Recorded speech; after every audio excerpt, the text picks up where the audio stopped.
Gini, kalau dari sejarah ya, memang diperlukan pengorbanan. Asal kita percaya pada pemimpin itu. Tetap aku ini teman-teman dari ekonomi aku setuju bahwa kalau di 98 kita nggak satu-satunya, Iya, yang ini kita satu-satunya satu-satunya. di Asia.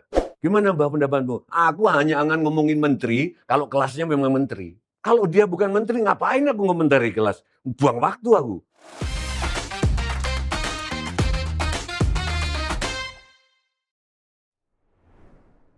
Salam Pancasila.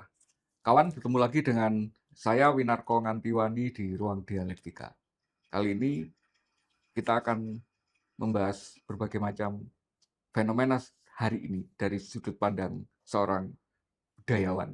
Apa sih yang terjadi hari ini dan maknanya kira-kira apa di balik itu? Dari berbagai macam fenomena yang rame belakangan, mulai dari isu pocong sampai kejadian kriminalitas di mana-mana. Kira-kira kalau dipandang dari kacamata budayawan nanti seperti apa?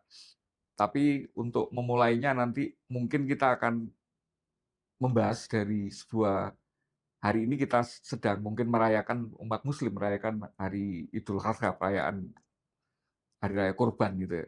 Apakah itu kemudian juga membawa pelajaran-pelajaran bagi kita?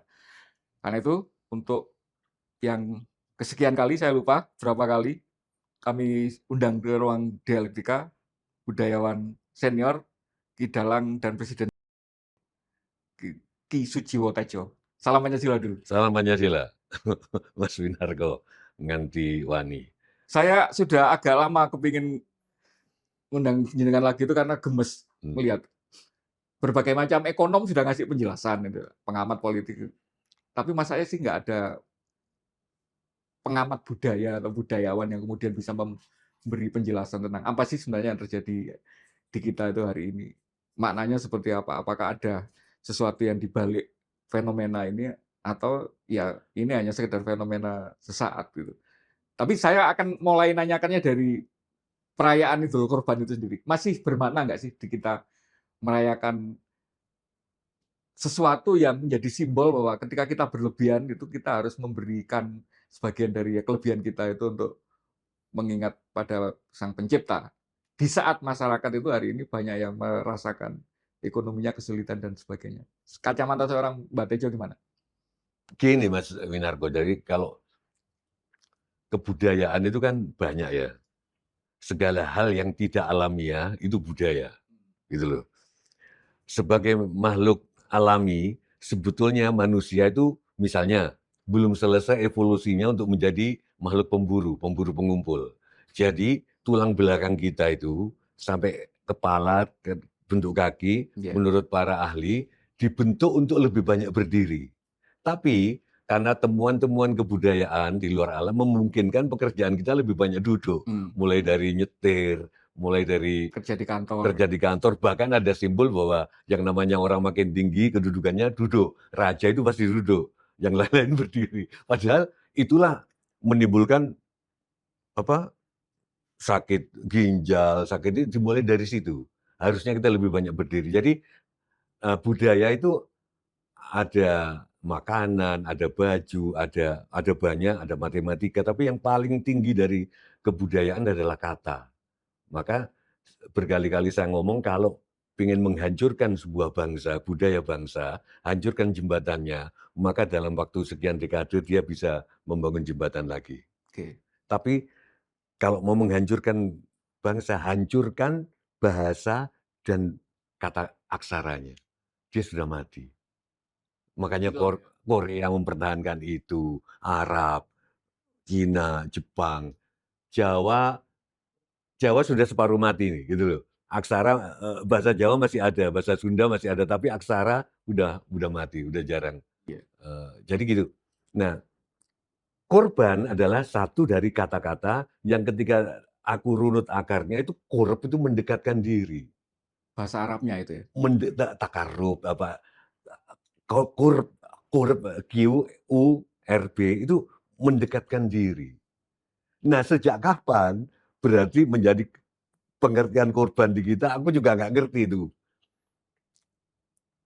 Karena bahasa di tiap Aku bukan agamawan, Iya. tapi mendengarkan dari banyak ulama bahwa setiap khalifah itu punya kepentingan-kepentingan sendiri.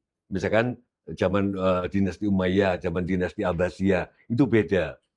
Eh, Takwa pada zaman Abbasiyah katanya itu pada zaman 800-an berarti ketakwaan sosial yang disebut takwa. Kalau zaman sekarang Mas Winarko naik motor nggak pakai helm itu nggak bertakwa. Karena nggak patuh dengan aturan. Sosial, ya. Kalau aku naruh sampah sembarangan, itu aku tidak bertakwa. Tapi terus pada dimensi kesekian, pada dinasti, aku bisa dikoreksi nanti Umayyah atau apa, takwa jadi masalah ritus. Jadi wong sing ini, wah itu bertakwa gitu loh. Walaupun banyak korupsi di sekitarnya, yang penting dia getu gini. Ngono loh. Jadi Mengalami pergeseran makna. pergeseran makna. Nanti kita akan ngomong soal korban. Dari mana dia bergeser ke korban yang seperti kita alami sekarang. Bahkan beberapa tahun yang lalu aku bilang cinta perlu pengorbanan. Sampai ada istilah gitu kan, cinta butuh pengorbanan. Sampai akhirnya ketika, dari mana cinta perlu pengorbanan? Korban itu hasilnya mendekatkan diri. Terus aku bilang, cinta tidak butuh pengorbanan. Pada saat engkau merasa berkorban, pada saat itu cintamu mulai pudar. Loh iya kok gitu loh. Gue harap apel. Jadi anak sekarang ngerti apel nggak ya? Mengunjungi pacar malam mingguan. Malam minggu apel. Terus hujan-hujan. Orang depipis kehujanan. Orang lihat, aduh kasihan ya. Berkorban dia. Berkorban hanya untuk mengunjungi pacarnya. Loh, aku nggak merasa berkorban. Aku seneng kehujanan. Kan gitu kan. Bill Gates, waduh kasihan. Dia ngedut ya waktu SMP dia membongkar-bongkar komputer, membongkar Bill Gates, membongkar dia mengorbankan waktunya. Kalau ditanya mungkin, aku nggak merasa berkorban.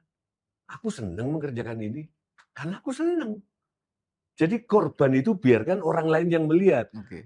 Dianya sendiri karena ada dalang yang meninggal saat wayangan, gitu loh. Waduh masa kono yo wis tuwa itu bareng wis. Loh, aku seneng mendalang. Mati wayangan itu nggak apa-apa, mati dalam rangka dharma. Nah, mungkin Mas Wani justru bisa ngasih itu. Dari mana korban itu banyak terjadi korban? Mungkin juga bahasa Indonesia salah. Bahasa Indonesia maknanya terlalu luas ya, bisa diambil ke sini dari korban terus jadi penderita. Terjadi kecelakaan kereta api bersama mobil listrik di Bekasi. Korban sekian. Loh, aku nggak ngerti dari mana. Nah, sekarang pertanyaannya, kita rayakan korban ini dalam pengertian mendekatkan diri atau korban ada yang meninggal. Iya, korban gitu loh. Ya udah dikorbankan, kan berarti kan harus ya udah didekatkan kan harusnya kan. Nah, ini gini. Ya udah, ini Koperasi Merah Putih, ada Desa Merah Putih ini, ada Indomaret, ada ya udah ini dikorbankan aja. Atau gimana? Menurut Mas Fani, korban hewan yang disembelih itu, entah itu Ismail atau itu siapa, karena banyak perdebatan anaknya Ismail atau siapa itu, Ibrahim kan ada, atau Ishak gitu loh. Oke, bahkan Yesus saja ada perdebatannya kan. Sebetulnya yang disalib itu penggantinya ada santer itu. Bahkan perjamuan terakhir itu nggak mungkin yang lukisannya Da Vinci. Bertahun-tahun kok dibenarkan, nggak mungkin pada saat itu ada perempuan boleh duduk di sekitar, ada Madalena duduk kan. Jadi dunia kata ini, oke, aku nggak mau ikut-ikutan yang korban Ishak apa Ismail karena bukan ahlinya, tapi seolah-olah itu dikorbankan. Korban pengertian begitu. Padahal intinya begini untuk mendekatkan ke Tuhan kan. Korban. Jadi pengertiannya sekarang ke kambingnya itu. Jadi kalau pengertian itu agak hilang di Indonesia. Di kosakata makna bahasa Indonesia gitu. Keseharian kita menggunakan kata korban ya lagi-lagi itu tadi sebagai victim gitu ya. Victim korban. Sebagai sesuatu yang dampak negatif dari suatu fenomena kan gitu kan. Maka terus lahirlah cinta perlu pengorbanan. Karena sesuatu yang kemudian itu tidak nyaman kan dibandingkan dengan hal normal atau yang dilakukan orang, itu sesuatu yang sulit, sesuatu yang di luar kenormalan kita. Effort lebih kan untuk bagi kita. Tapi bagi pecinta lingkungan kayak bule-bule yang di Bali, yang tiap hari in sampah.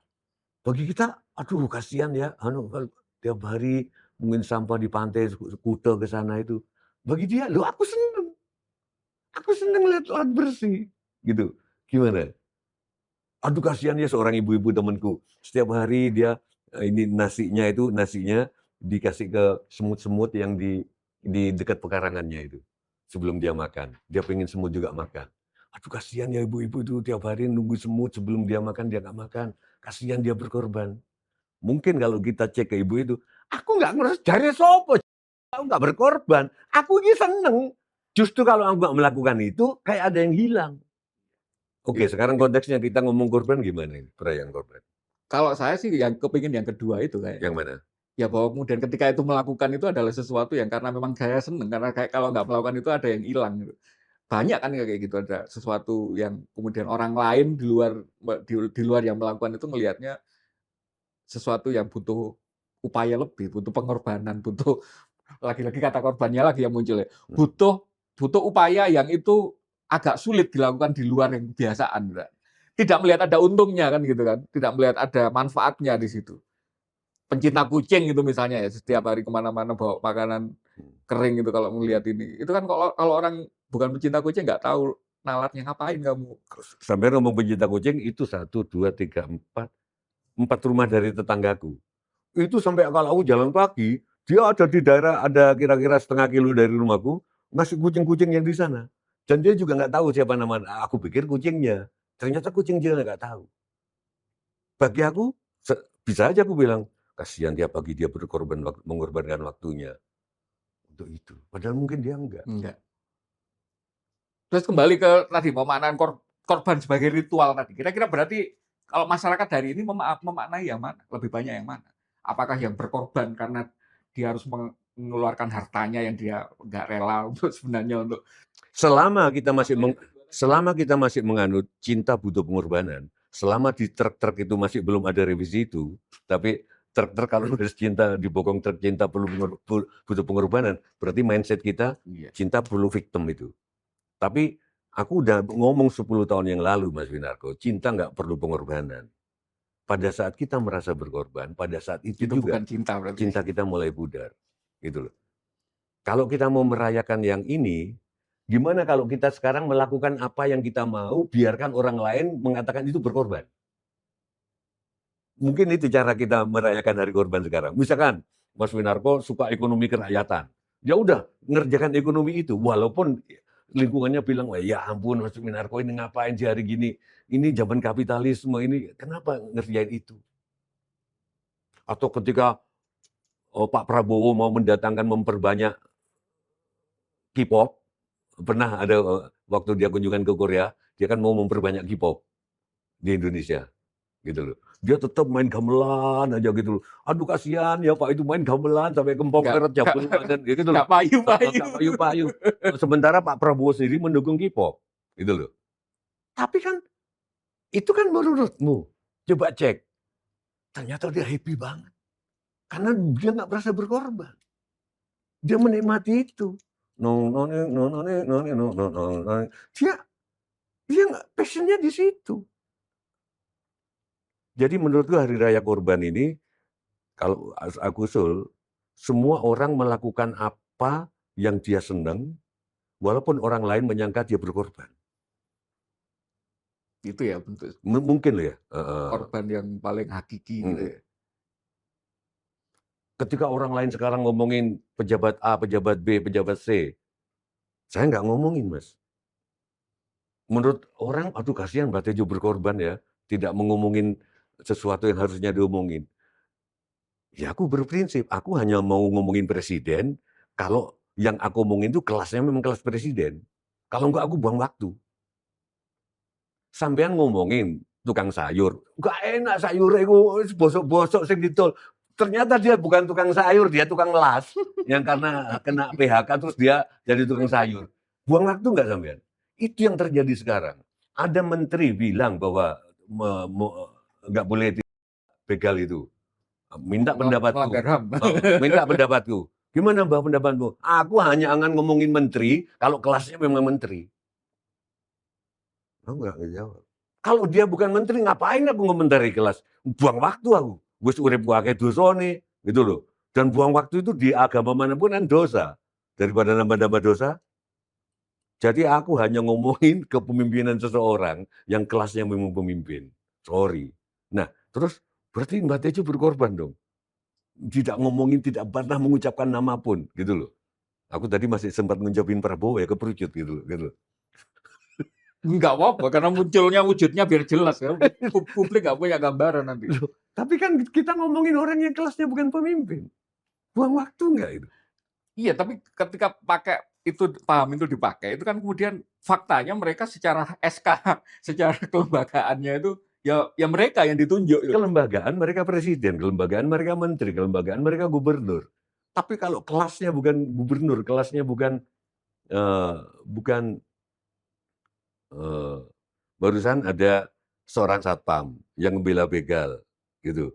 Sama begal pelurunya si satpam ini di Sumatera. Si satpam ini nggak bisa buang pelurunya karena nggak bisa bayar operasi. Jadi pelurunya masih di dalam. Menurut dokter nggak bahaya, gitu.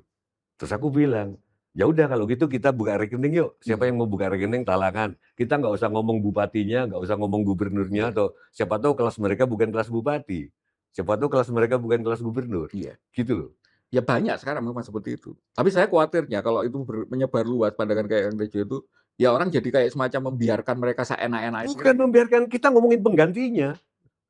Nah kalau itu saya sepakat. Gitu loh. Daripada ngomongin buang-buang waktu ngomongin ini, berkorban waktu. Ya apa caranya yang berikutnya lebih baik dari dia kan gitu. Ini ada penggantinya yang ini. Bahwa penggantinya itu harus 2029 atau sebelum itu, ya nggak tahu, terserah mekanisme.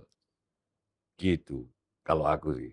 Memang ada yang ngomong gitu, Mbak, nggak mungkin kita nggak nyebut ngomongin pemimpin, ngomong kosong, wong itu menyangkut mereka. Tetap bisa. Kita nggak ngomongin mereka karena kelas mereka memang bukan kelas pemimpin. Kita ngomongin calon penggantinya. Ya, gitu. Iya sih, masuk akal. Karena kemudian hari ini ketika kita itu sibuk membiarkan perhatian kita itu ngoreksi mereka, lah memang niatnya nggak apa, kayaknya dasarnya memang nggak mau dikoreksi, nggak bisa dikoreksi gitu. Kita kan berharap ada perubahan gitu kan. Hmm, Medsos rame, menteri kemudian mendengarkan, hmm, akhirnya mereka berubah menjadi seperti yang dimaui medsos kan gitu kan. hmm. Tapi sampai hari ini kayaknya perubahan-perubahan itu mana nggak ada yang kelihatan gitu. Kayaknya dia santai-santai aja mereka gitu. Jangan-jangan memang harusnya memang nggak diomongkan sama sekali gitu kan. Ngomong aja gimana caranya nanti biar penggantinya lebih baik dari mereka. Tapi kalau melakukan itu, sekarang dituduh makar, itu gimana tuh? Pengganti kan nggak harus sekarang, bisa 2029 kan. Pengganti atau kalau MPR, DPR punya mekanisme khusus kan bisa sebelum itu. Nggak, Pemakzulan itu. siapa yang bilang makar? Kita ngomongin penggantinya, bukan harus ganti hari ini. Itu baru, itu pun juga Pak Mahfud MD tentang Saiful Mujani itu juga Todung Mulya Lubis dan lain sebagainya, berbeda-beda tentang apa itu makar. Makar itu kalau sudah ada pasukan di belakangnya, ada tindakan baru. Kalau ucapan kan menurut mereka gitu. Oke lah, balik lagi ke perayaan korban. Tapi gini Mas Winarko ya. Dulu pernah aku melihat ijtihad, Iya. sebuah langkah logik terhadap suatu hukum, langkah logik, penarikan logika baru dari suatu hukum berdasarkan kebutuhan zaman sekarang. Kira-kira gitulah.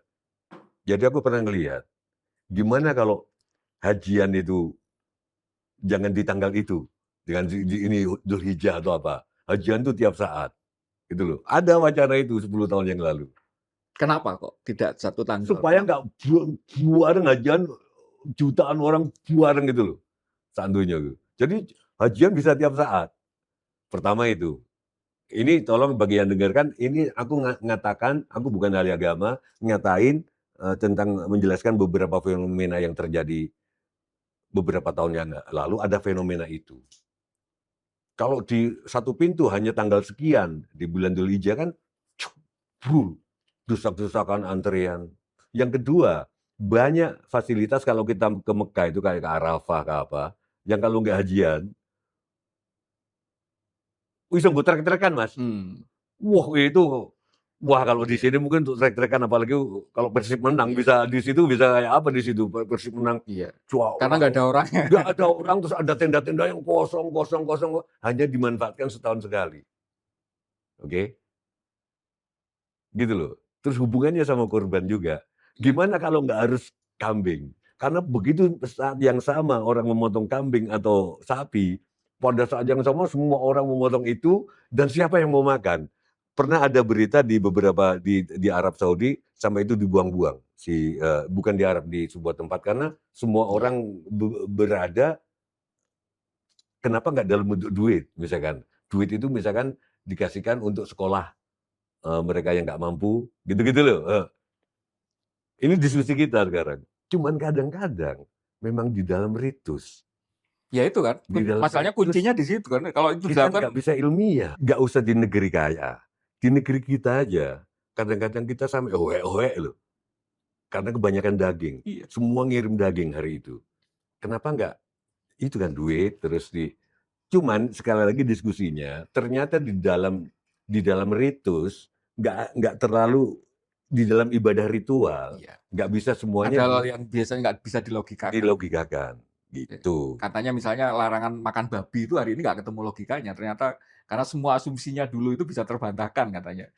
Iya, gini, beberapa kiai Mas Winarko tak delok supaya atau pastor atau siapa agamawan supaya ceramahnya didengerin itu diilmiah-ilmiahkan, Hmm, gitu loh. Padahal begitu diilmiah-ilmiahkan, langsung ketemu paradok. Misalkan ternyata daging sapi tidak lebih aman daripada daging daging babi, gitu loh. Sekarang ada temuan lagi, oh kromosomnya lebih dekat ke manusia daging babi itu, bla bla bla. Karena itu kan diilmiah-ilmiahkan. Nanti ketemu lagi, ada lagi yang kromosomnya dekat sama manusia, kenapa boleh? Jadi menurutku gini, kalau di dalam ibadah ritual, kalau memang itu nggak boleh, ya udah nggak boleh. Kalau menurutku begitu, nggak usah dipikirin. alasannya apa gitu. Heeh, gitu loh. Jadi nggak usah didebat. Iya. Nah sekarang kalau kita memperluas yang soal apa hari raya Kurban ke kehidupan negara, mungkin diskusinya mana yang perlu kita perdebatkan, mana yang enggak gitu. Kalau saya itu berharap gini loh, korban itu kemudian salah satu yang paling apa istilahnya, paling kalau Mbak Tejo tadi bilang orang itu kebanyakan mencari logika dari ritual gitu. Kalau saya mencari manfaat sosial dari ritual. Karena saya selalu berharap ketika itu diperintahkan untuk dilakukan, artinya ada performatif, ada sesuatu yang ketika itu dilakukan dan kelihatan, maka ada harmoni sosial yang akan terbangun, dihasilkan dari situ. Awalnya saya kira korban itu kayak gitu. Ketika orang kaya, dia punya kelebihan, dia memberikan kelebihannya itu kepada tetangganya yang kurang mampu, maka kemarahan sosial yang tercipta sepanjang tahun karena dia merasa bahwa kenapa kok rezeki saya sedikit, tetangga saya kaya itu kemudian bisa sedikit dijembatani karena kemudian ada semacam uluran sosial dari agama untuk memberikan, "Kamu kaya ya kaya, tapi tetanggamu itu setahun sekali kasih makan," dan itu. Nah, semakin ke sini masalahnya kemudian bangunan sosial itu kan semakin tidak ada, tidak terbangun karena yang kaya itu ada semacam perubahan ini, perubahan dan ini terjadi di negara maju maupun di kita. Di kita itu yang kota-kota besar itu mulai kayak gitu. Muncul klaster perumahan-perumahan mewah. Ketika mereka berkorban, itu mereka nggak bersentuhan apapun dengan tetangganya. Ketika mereka memberikan sesuatu, tetangganya yang diberi kampung sebelah itu, mereka nggak merasakan benefit apa-apa secara langsung dari situ. Sehingga Harusnya kalau harusnya harusnya kan terbangun, harusnya ada semacam menjembatani, yang kaya jadi lebih rendah hati, yang miskin jadi merasa tidak terlalu marah dengan yang kaya ini. Tapi kalau yang oh, terjadi ngerti ngerti sekarang, ngerti ngerti. ya Iya kemungkinan iya. kalau ini berlanjut terus ya, fungsi fungsi korban itu jadi nggak ada gitu. Gimana itu? Sebetulnya kalau Mas Winarko ngomong gitu, aku ininya di sholat jamaah. Kenapa kok kalau sholat jamaah itu pahalanya menurut Hmm. banyak ahli-ahli, sekali lagi aku bukan ahli Iya ya. agama, tapi menurut para kiaiku pahalanya berlipat-lipat kalau melakukan jamaah. Terus aku pikir seperti Mas Minarto sekarang, maknanya secara sosial. Oke, berarti bayanganku jamaah dalam dulu, itu habis sholat, terus cek jamaah, "Assalamualaikum warahmatullahi wabarakatuh." Terus, piye bapakmu?" "Oh bapakku loro anu." "Hah, nang rumah sakit?" "Durung soalnya BPJS-e saiki dikurangi." "Oh Mas iki BPJS-e." Bayanganku ngono. Ada inflasi. Sekarang habis sholat jamaah itu, "Assalamualaikum warahmatullahi wabarakatuh." Mulai atau ikut dzikir sih, witir sih, terus mulai, wirid, terus mulai. Terus tak pikir-pikir, ini jamaahnya ini apa? Podo karo korban itu tadi, korbannya cuma cek, udah ngasih klaster ini, ngasih perumahan itu, tapi kan nggak ada kontak sosial lagi habis itu kan, gitu maksudnya. Iya. Ya podo karo opo hubungannya, ternyata aku dikasih tahu Habib Ja'far, itu bukan yang ditekankan bukan jamaah, jam'iyah. Jamaahnya ada, tapi jam'iyahnya nggak jadi. Sementara di agama-agama minoritas, sorry to say, karena Jam'iyah.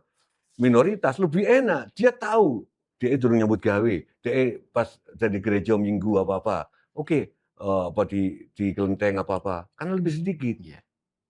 Nah itu maksudku, mari kita perluas korban tuh seperti Mas Winarko bilang, cuman bukan, "Nyo aku ngasih," bar kuwi gak ono kontak apa-apa. Gak gitu harusnya. Sama aja sholat berjamaah, kenapa kok jadi gitu? Jam iyanya yang penting habis sholat, ya apa, wis nyambut gawe. Dereng, tak jawil koncoku semua. Sampeyan perlu, "Oh iya aku perlu anu." Gitu loh. Itu maksudnya sholat jamaah gitu loh.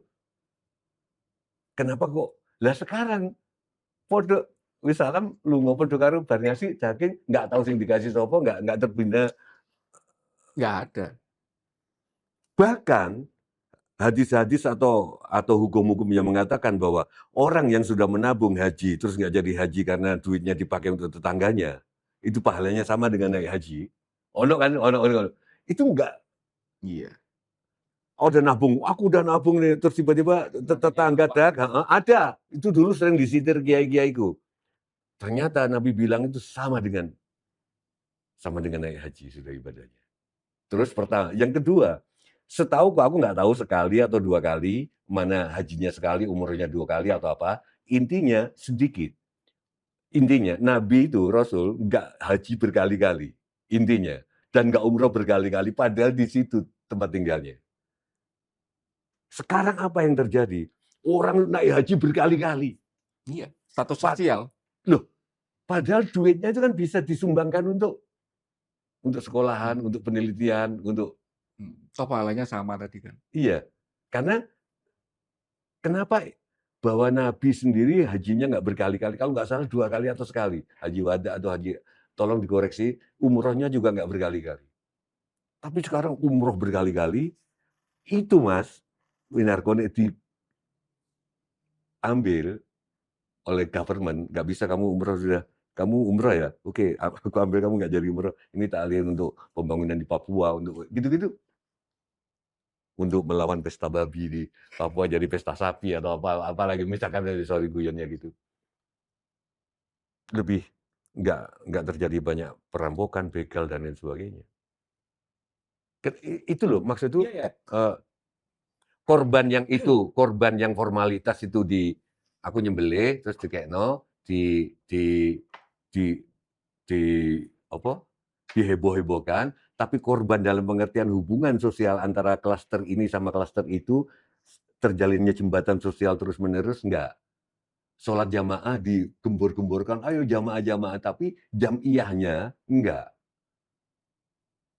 Bahwa habis sholat jamaah itu kita ngomongin pendidikan, ngomongin enggak terus pergi gitu. Iya. Nah itunya enggak. Jadi Jadi ada banyak disonansi, ada keterputusan makna gitu ya, kemudian ketika itu hanya dimaknai. Pokoknya ritualnya wis dilakukan gitu. Tapi iya, kemudian iya.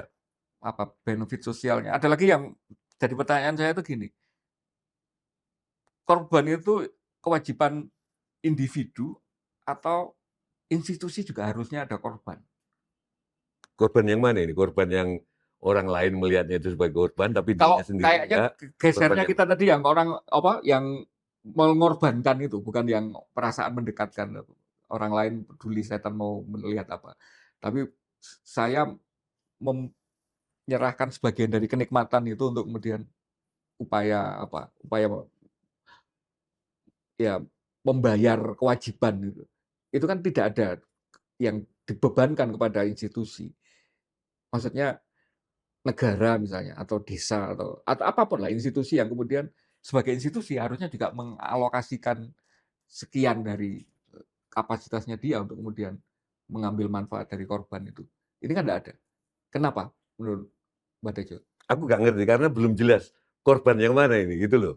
Yang Yang korban dalam pengertian umum atau dalam pengertian umum dulu. Karena kalau yang pengertian pendekatan tadi itu agak susah Mbak untuk diterapkan sebagai sebuah norma gitu loh.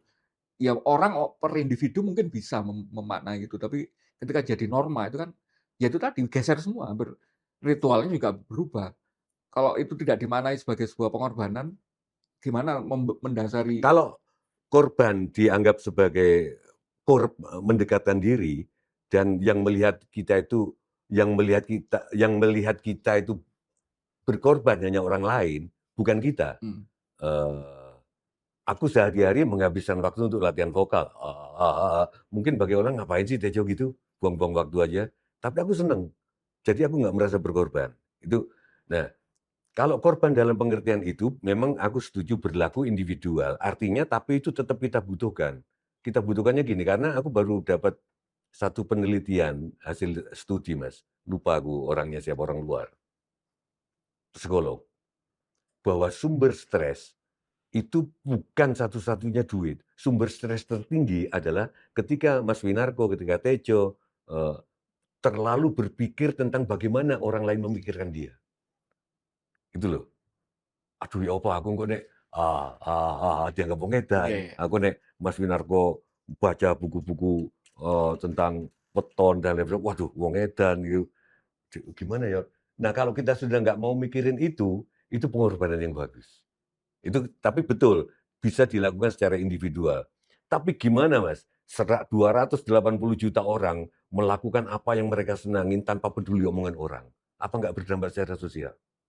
Sing dalang-dalang, sing bertani, sing nanam bawang. Iya, ada yang bilang bahkan ya prinsip modernitas liberalisme itu kan itu sebenarnya Iya, memberikan sing nanam bawang putih, percuma kamu nanam bawang putih masih ekspor, kamu kalah. Kamu bikin tahu tempe, jangan bikin tahu tempe karena kedelainya suka Amerika. Tapi tetap dia nggak tahu tempe. Bendino. Nggetu, istilahnya Jawa nggetu, ngulik nggetu. melakukan sesuatu dengan tekun gitu. Iya, Nggak peduli dengan omongannya orang gitu. teteken tekun tekan. Nah, gitu. Atau teken tekun, tadi ini tekan. Nah, ini tekun aja enggak. Baru dibilang ini, baru dibilang, Mas Winarko itu inilah. Enggak, ini masa soal Nadiem Makarim dia nggak komentar sama sekali gitu loh.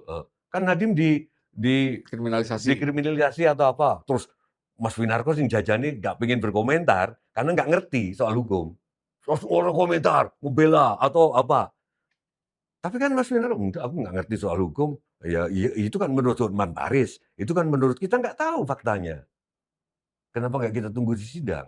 Atau suruh ngomong di sidang ahli-ahli itu. Bisa aja gitu kan. Gitu loh maksud lu. Iya, iya, iya. Gitu. Aku aja kadang-kadang tergerak untuk, iya aku belum pernah komentar soal Mas Nadiem ya. Gitu loh. Tapi jujur, buat apa aku nggak ngerti apa-apa gitu. Biarin dibilangin cuek ya, antisosial ya, nggak peduli ya. Ya biarin. Tone deaf.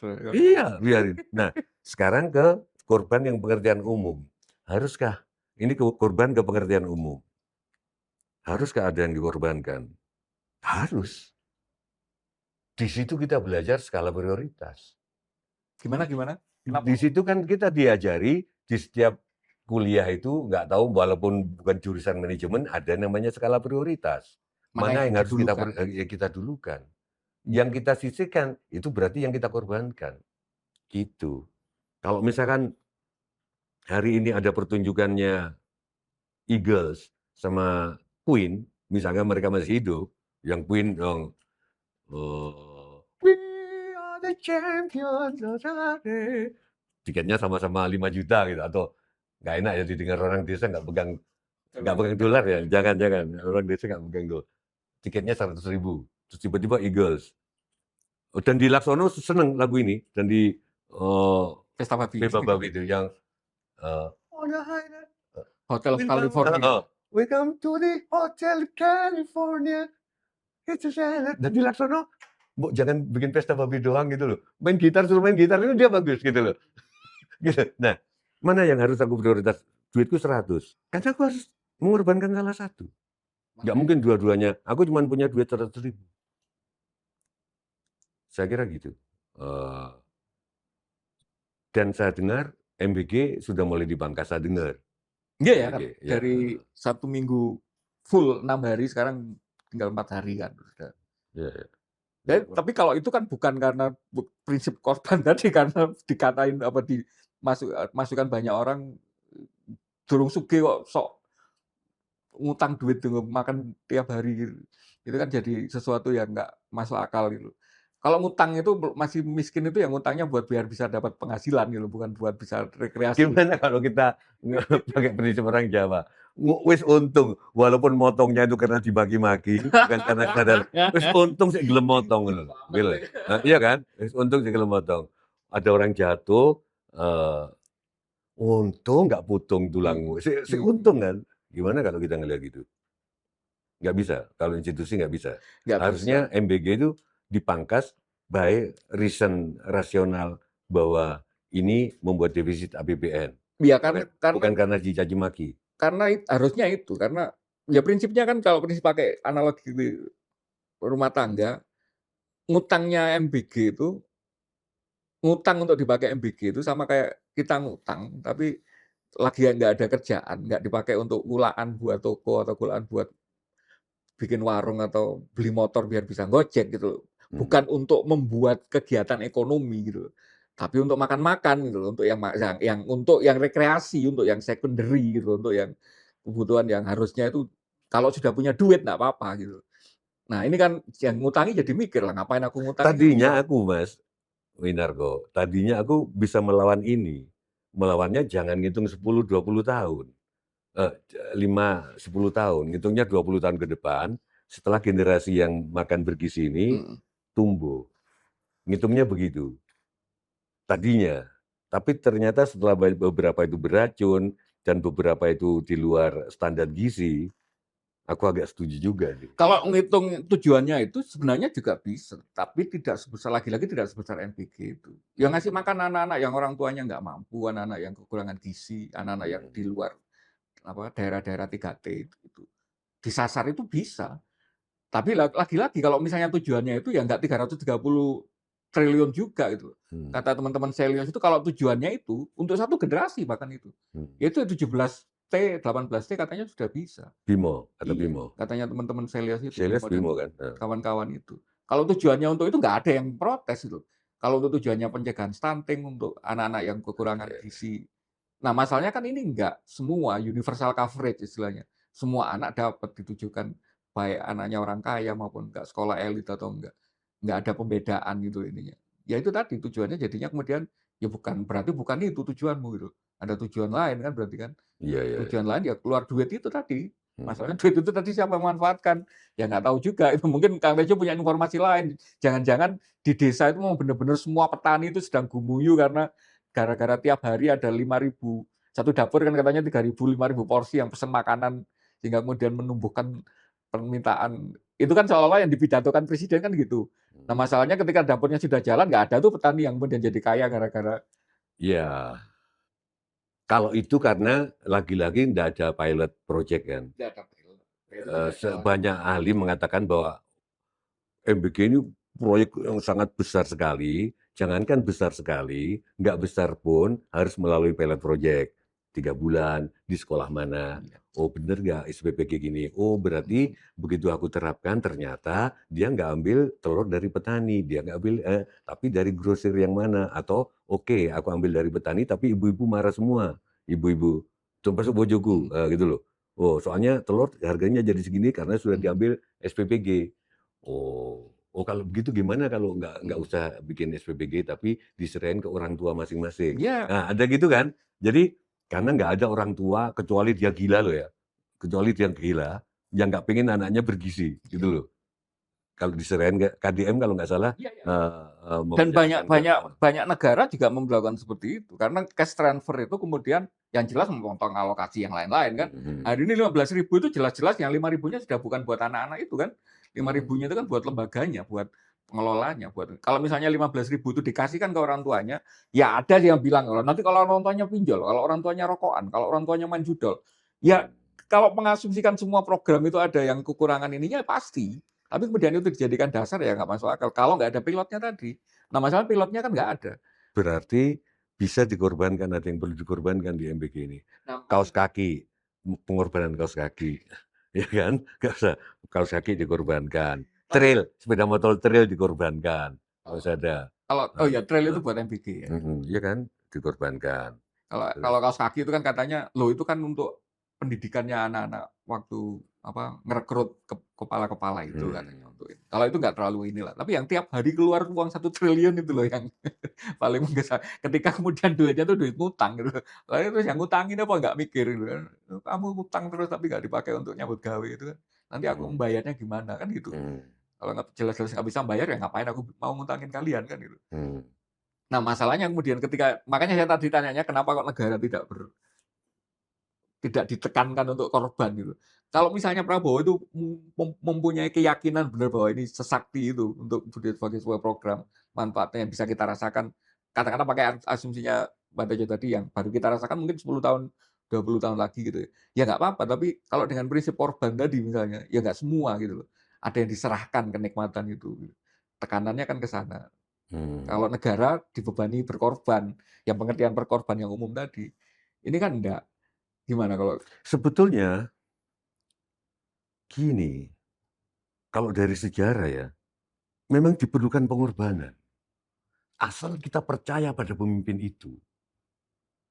Pada zaman restorasi Meiji, zaman Tokugawa itu Jepang nggak boleh rakyat rakyat Jepang mengalami korban, tidak boleh impor, semuanya harus, tapi percaya kepada bahwa ini untuk kejayaan Jepang. Begitu juga awal-awal Deng Xiaoping tahun 80-an. Bisa nggak kita begitu? Gitu loh.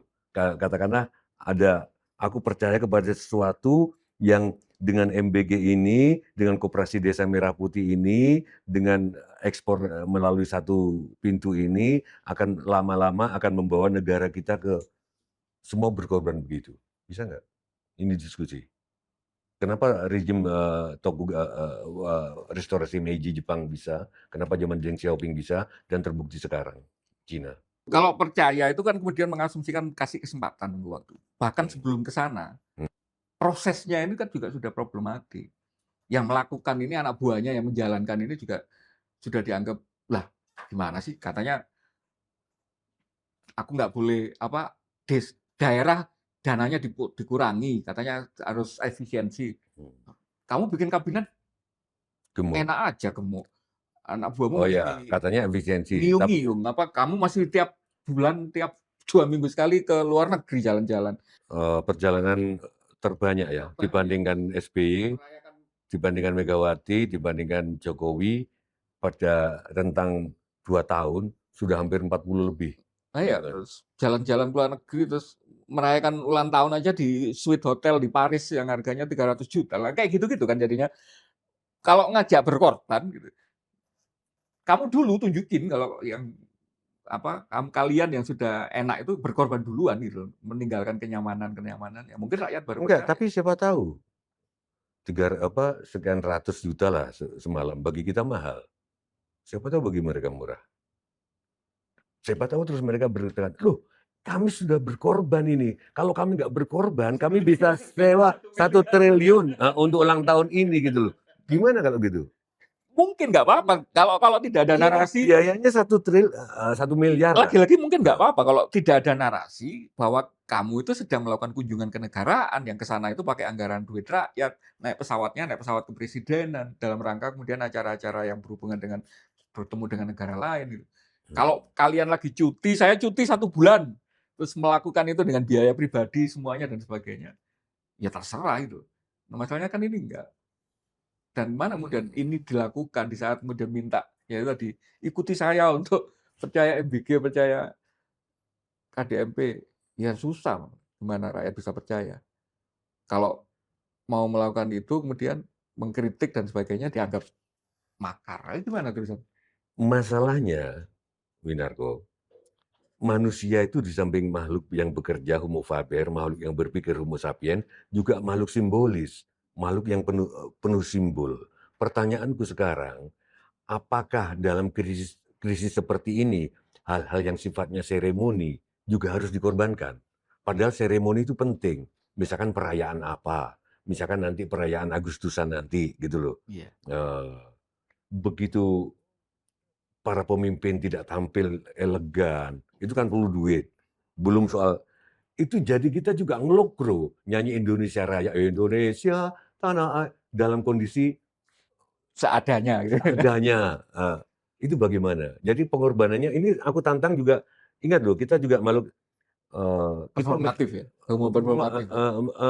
nggak usah jauh-jauh lah. Ketika kita Iya. di desa kadang-kadang perlu acara bersih desa dan di situ ada wayangan. Temanku Ki Catur Benye dan Yoyo dan lain sebagainya suka ngisi acara bersih desa. Apakah ini juga harus dihilangkan? Apakah kalau ini dihilangkan nggak justru tambah garing Iya. suasana? Bener, tambah orang nggak punya harapan gitu ya. Gini, bapaknya Kiai Yusuf Hudori, saya pernah di pesantren API di Magelang. Magelang Rono apa? Di Tegalrejo. Itu pernah gurunya Gus Dur. Pernah punya prinsip yang unik waktu itu lagi ribut-ribut. Dia desa punya duit, mau bangun masjid apa beli gamelan. Keputusannya menarik, Mas. Ini gurunya Gus Dur loh. Apa? Bangun gamelan, beli gamelan. Beli gamelan. Karena nanti kalau rakyat senang, dia kan bisa bangun masjid. Begitu. Nah, apakah beberapa seremoni apakah juga harus dikorbankan?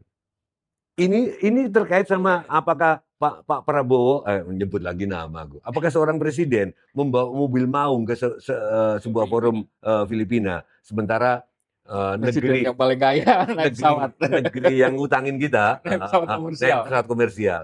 Coba kita bagaimana melihatnya? Wah, kemaki, kemaru. Tapi bisa juga kita melihatnya untuk kebanggaan maung, mobil putih. Aku nggak tahu. Mari kita diskusi. Mungkin yang di persepsinya mungkin seperti itu. Tapi kan kemudian ketika kondisi itu apa istilahnya, dibatalkan oleh situasi di mana interaksi antara siblings Indonesia sama Singapura itu sebegitu intens gitu ya. Rakyat Singapura itu gampang banget cari tahu rakyat netizen Indonesia sedang susah apa enggak gitu ya. Ini kan jadi konyol gitu. Kalau orang Singapura itu nggak tahu kabarnya yang terjadi di Indonesia itu kayak gimana, hanya tahu gimana presidennya waktu di luar negeri berkiprah. Terus kita tuh ingin menunjukkan bahwa kita sedang sejahtera, kita ingin ini ya mungkin masuk akal.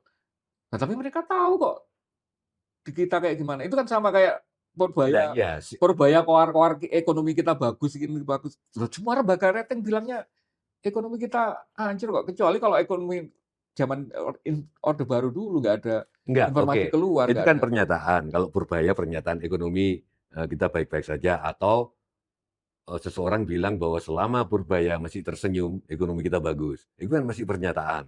Gitu. Tapi ini simbol. Bayanganku membawa maung ke sebuah acara internasional di Filipina, itu simbol gitu loh. Di dalam masyarakat lagi keok kayak gini, ini kami punya simbol kebanggaan. Gitu loh. Nggak bisa digitukan. Kalau saya mau pakai contoh rumah orang Jawa. Rumahnya depannya itu bagus bersih gitu ya. Orang nggak perlu tahu dapurnya karena dapur itu ada di belakang, ketutupan. Dapur mau berantakan kayak gimana, asalkan depannya itu bagus, bersih, orang masih yakin bahwa rumahnya tertata. Tapi kalau misalnya hari ini dapurnya itu transparan, kelihatan, terus ternyata kemudian untuk masak dan sebagainya itu harus apa istilahnya dengan cara yang nggak pantas gitu. Mau disuguhkan kayak apa di ruang tamu itu orang akan langsung tahu bahwa lah ini gimana sih bikinnya nggak bener, ini nggak bener gitu. Yang dapurnya itu kan sekarang Indonesia ini rakyat netizen itu kan nggak bisa Ngomong-ngomong soal rumah Jawa, sekarang saya pengen tahu, sejak kapan Indonesia itu membangun ruang makan? Iya. Kok di Kemang itu banyak orang jualan interior ruang makan. Padahal falsafahnya orang Jawa, kowe nggayo pendopo di pendopo kecil-kecilan limasan juga nggak apa-apa, dapur nggak usah kelihatan. Nek mangan enak, undang tonggo, iya kan? Kalau enggak, mangan sendiri makanya nggak ada tempat makan di dalam, gitu. Makannya di depan pawon kalau Iya, di depan pawon. Kalau makan enak, undang tetangga, makan di pendopo. Nah, jadi urusan maum ke KTT ini nggak ada urusannya dapur itu tadi itu. Buka Iya. dapur yang semua orang tahu bahwa dapurnya lagi nggak beres. Nah, itu kan susah ketika kemudian faktanya hari ini netizen terbuka gitu kan intinya. Lu sekarang gini, dalam keadaan kerjaan susah kayak gini, kelas menengah makin merosot, jumlahnya juga makin merosot. Serapan tenaga kerja formal anjlok. Orang-orang bekerja hanya untuk menunggu dia diterima di kerjaan formal atau enggak, kalau menurut survei. Oke, dalam kondisi kayak gitu, Thomas Cup juga kita nggak berajain lagi badmintonnya gitu loh. Apalagi kebanggaan kita kalau bukan maung gitu loh maksudku. Salah nggak gitu loh. Enggak, tapi kemudian bahwa performatif tadi itu mungkin ya memang itu yang paling kita nggak bisa hilang gitu ya. Kita nggak bisa. Jangan-jangan karena ada juga hadis yang mengatakan waktu aku di Jambi, seorang kiai mengatakan bahwa pemimpin itu hanyalah cerminan dari rakyatnya.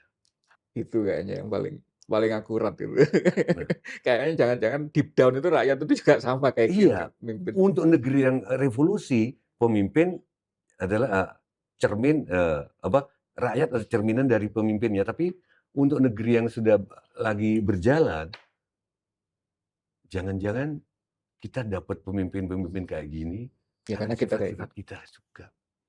Kita dapat pemimpin yang layaknya kita dapatkan karena kitanya Heeh. memang masih kayak gini. Kita nggak korupsi, tapi kita masang ranjau paku jalanan. Kalau pocong itu gimana? Fenomena pocong itu. Rame loh itu sekarang. Begal pocong. Iya. Itu apa sih kacamatanya Mbak Tejo?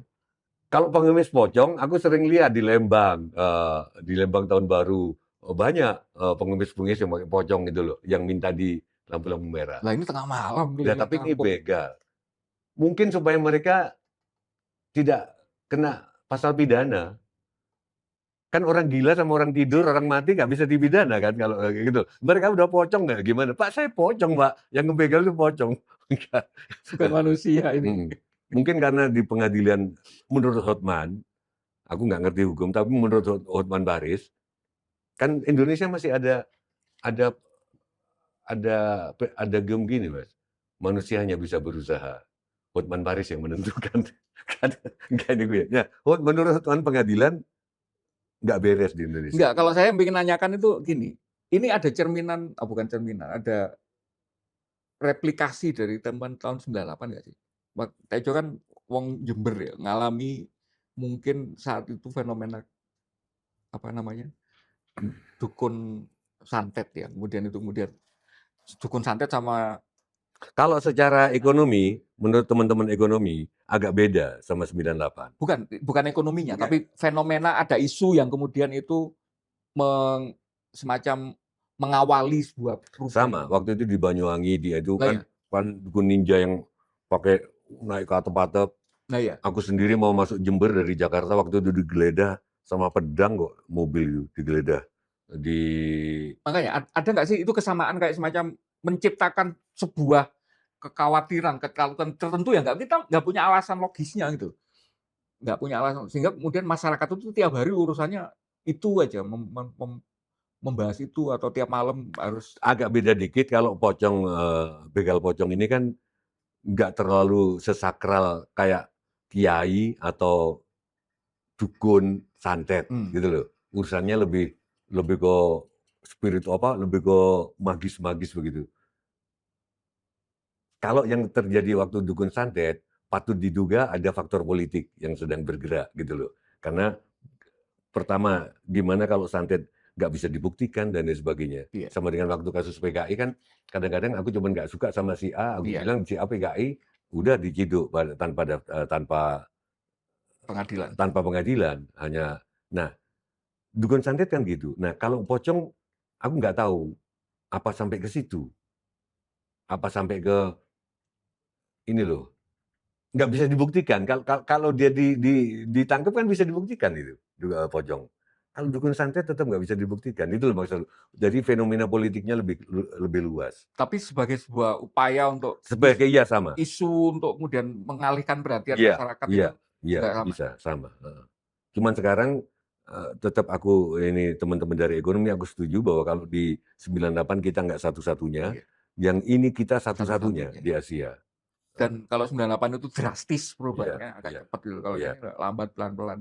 Tapi katanya justru yang lambat pelan-pelan ini kayak orang sakit yang kemudian nggak karena kecelakaan jatuh gitu, tapi karena numpuk kolesterol gitu. Nanti tahu-tahu tiba-tiba langsung stroke gitu. Mudah-mudahan nggak yang itu, mudah-mudahan nggak yang kodok yang dipanasin pelan-pelan airnya itu, nggak kerasa tahu-tahu mati udah nggak bisa melompat gitu. Ada fenomena kodok di tempayan, saya kira gitu. Cum Oke, kalau terakhir untuk menutup ini karena sudah di apa-apa waktu untuk kemudian kita berkorban itu harusnya mempertimbangkan masalah ekonomi enggak? Ini yang paling penting. Karena hari ini ketika perintah korban itu disampaikan atau dilaksanakan di masyarakat yang secara ekonomi itu kurang, apakah kemudian itu memang tidak menjadi sebuah kewajiban ketika kewajibannya itu syarat ekonomi tertentunya itu kayak gimana? Kalau menurut kacamatanya Kang Tejo. Apakah apapun kita ekonominya harus berkorban atau ya ya udahlah aku lagi nganggur, lagi ini ngapain berkorban? aku pernah ngobrol-ngobrol sama Once, waktu di Sulawesi, waktu kita pentas musik, terus ngobrol-ngobrol sama siapa lagi aku lupa, seniman gitu. Sekarang yang nggak ada itu yang hampir jarang itu, Mas Winarko, kita melakukan sesuatu bukan karena kewajiban, atau bukan karena disuruh, atau bukan karena tapi karena panggilan, call. Bagaimana panggilan itu menyuruh Once atau menyuruh Tejo atau menyuruh Winarko melakukan entah Sesuatu. podcast, entah, bukan karena mungkin di dalam rangka Hari Raya Korban ini, bagaimana kita melakukan sesuatu karena panggilan, dan panggilan itu tidak kita deny, tidak kita denying, kita tidak denial. Begitu ada panggilan, Jokon merono, Mmm. merono, Dharma gitu. kan itu kan? Iya, gitu loh. Aku sekarang sedang melaksanakan panggilan, sebisa mungkin kamu nggak usah ngeritik seseorang, nama, yang kualitasnya memang bukan itu. Kalau forum ini sih panggilannya itu untuk kemudian memberi ruang, apa, melihat sesuatu itu di luar narasinya pemerintah, harapannya. Karena kemudian kenapa di luar narasinya pemerintah? Ya karena pemerintah sudah punya duit, punya anggaran, punya orang untuk memberi narasi mereka gitu. Kalau misalnya narasinya itu nggak pas, nggak sesuai dengan masyarakat, ya salahmu sendiri, nggak nyari cara yang benar untuk ini. Kita melihat, kita memberi ruang untuk narasi di luar narasinya pemerintah. Hmm. Tapi mudah-mudahan itu nyambung Ya dengan udah, kalau dari penguasa, biarkan aja, bercermin. Ada satu hadis juga yang mengatakan bahwa, rakyat hanyalah cerminan dari penguasa. pemimpinnya. Tapi ada hadis lain yang apa, reversible, reprokratif, reprokrasi yang sebaliknya itu. Di Jambi itu bahwa rakyat, eee, ce pemimpin hanyalah cerminan dari rakyatnya. Itu Selama kita masih mengkuliahkan anak supaya menjamin orang tua, hidupnya orang tua, iya itu kita akan dapat pemimpin kayak iya. ini. Sampean saiki tes survei, Iya iya, kenapa sampean kuliah? Untuk nyenengin, orang tua di hari wisuda, udah gitu. bener itu. Mau il Enggak, kalau itu da bener itu. Saya sepakat ada game kalau pemimpin itu ya memang cerminan kualitas rakyatnya itu. hmm, Rakyatnya masih pengen anaknya jadi polisi jual sawah gitu ya, ya hmm. dapat polisi kayak gini ya jangan salahkan kan itu kan kira-kira gitu kan. Makanya polisi kan aktif di sawah. Jagung itu kan, loh loh, iya kan? Panjang nanti ya Lah itu. iya kan, jagung, terus Tapi take away-nya saya pikir gini loh, bahwa itu hari ini korban itu tetap menjadi memang kredo pribadi. Nah, harusnya negara juga pikir dong gitu. Berlebihan nggak kayak gitu? Ketika rakyat kita kesalahan sosialnya diukur dengan itu, bahwa itu kesalahan sosial itu standar itu juga ke pemerintah gitu. Tuntutan itu terlalu berlebihan nggak kira-kira? enggak sih, enggak terlalu asal kita pakai standar korban yang pada umumnya. Iya, ya itu aja Pada mungkin. umumnya. Mudah-mudahan pemerintah mau korban, nggak aja sekedar sapi yang kemudian itu dibeli dari APBN gitu loh. Itu kan yang saya paling sebel itu kan Iya gitu. iya. Bupati, gubernur pamer korban sapi, duitnya dari mana? Dari anggarannya DPR juga, apa dari anggarannya APBN juga gitu. Nggak itu maksudnya, tapi program atau apa Iya gitu, iya. dengan perspektif korban gitu. Kang Tejo terima kasih banyak. Sama-sama, thank you. Mas. Kita ketemu di ruang Winarto. dialektika berikutnya. Salam Pancasila. Salam Pancasila. Kandil sehat. Thank you, thank you.